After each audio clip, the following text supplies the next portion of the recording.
మేమందరం ఇక్కడ వేదిక మీద ఉన్న ప్రజాప్రతినిధులు అండగా ఉంటాం.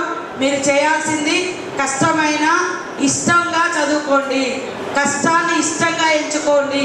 కష్టంలో ఉన్న సుఖము సంతోషం ఎక్కడ ఉండదు. నేను కూడా 10th క్లాస్ తోటే నా స్టడీ ఆగిపోయింది. తర్వాత నా లైఫ్ ఉద్యమాలు, పోరాటాలు, విప్లవాలు అటెళ్ళి మళ్ళీ వచ్చిన తర్వాత ఆగిపోయిన స్టడీని కంటిన్యూ చేస్తూ LLB చేసిన, లాయర్గా ఎక్కడైతే ఏ కోర్టులైతే ఇట్లా చేతులు కట్టుకొని జడ్జి ముంగట నిలబడ్డానో 5 ఏళ్ళ తర్వాత అదే కోర్టులో బ్లాక్ కోట్ వేసుకొని అడ్వకేట్గా పోయి నిలబడ్డా 5 ఏళ్ళ తర్వాత పాలిటిక్స్లోకి వచ్చిన, MA కంప్లీట్ చేసిన, LLM కంప్లీట్ చేసిన, PhD కంప్లీట్ చేసిన.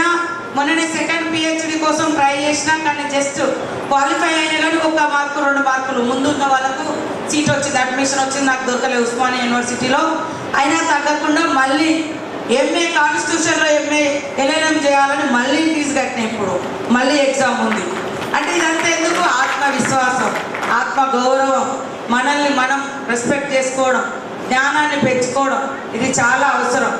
ఇప్పుడు చాలామంది పెళ్ళిళ్ళైన వాళ్ళు కూడా మరి పిల్లలు ఉన్నా కూడా చంకలో బిడ్డను పెట్టుకొని పోయి ఎగ్జామ్ రాస్తున్నారు. నేను కూడా ఒక ఎగ్జామ్ తప్పిపోతే నా కొడుకు అప్పుడు 15 రోజుల పిల్లగాడు బయట మా అమ్మకి ఇచ్చిపోయి ఎగ్జామ్ 3 గంటలు కూర్చొని రాసి వచ్చిన. అది నా ఎడ్యుకేషన్ మళ్ళీ అంటే నేను ఉద్యమాల అడవుల నుంచి బయటకు వచ్చినాక మళ్ళీ స్టార్ట్ చేసినప్పుడు మరి నేను ఆ రకంగా కూడా ఎగ్జామ్ రాసి మళ్ళీ స్టేజ్కి వచ్చాను. కాబట్టి మనకు జీవితంలో చిన్నతనంలో అమ్మ నాన్న ఉంటారు, మధ్యలో స్కూళ్ళలో ఇతర ఫ్రెండ్స్ ఉంటారు, ఏజ్ వచ్చినాక భర్తలు పిల్లలు ఉంటారు, ఇంకొక వయసులో ఇంకొకరు వస్తారు, దోస్తులు వస్తారు, షిఫ్ట్ అవుతుంటాం అక్కడికి ఇక్కడికి, అక్కడ కొత్త కొత్త ఫ్రెండ్స్ వస్తారు. కానీ అన్ని వేళల్లో నీకు ఉండేది నువ్వు నేర్చుకునే జ్ఞానం, నీ స్టడీ. ఇది మనల్ని ఎవరు ఇంట్లో అన్ని పోయినా దారం పడిపోతుంటే మన మీద పడి మన ఒంటి మీద ఉన్న గుంజుకపోయినా మన జ్ఞానాన్ని ఎవరు గుంజుకపోతారా? మనం నేర్చుకున్న స్టడీ, మన ఎడ్యుకేషన్ ఎవరైనా లాక్కపోతారా?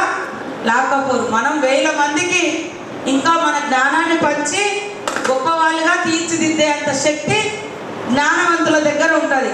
అందుకని మీరందరూ జ్ఞానవంతులు కావాలి, మంచి గొప్ప వాళ్ళు ఉండాలి, మంచి సంస్కారం, మంచి ఆలోచనలతో సమాజంలో ఉన్నతులుగా మీరు ఎదగాలని మనస్ఫూర్తిగా బ్లెస్సింగ్స్ ఇస్తూ సెలవు తీసుకుంటా ఉన్నాను. అందరికీ నమస్కారం.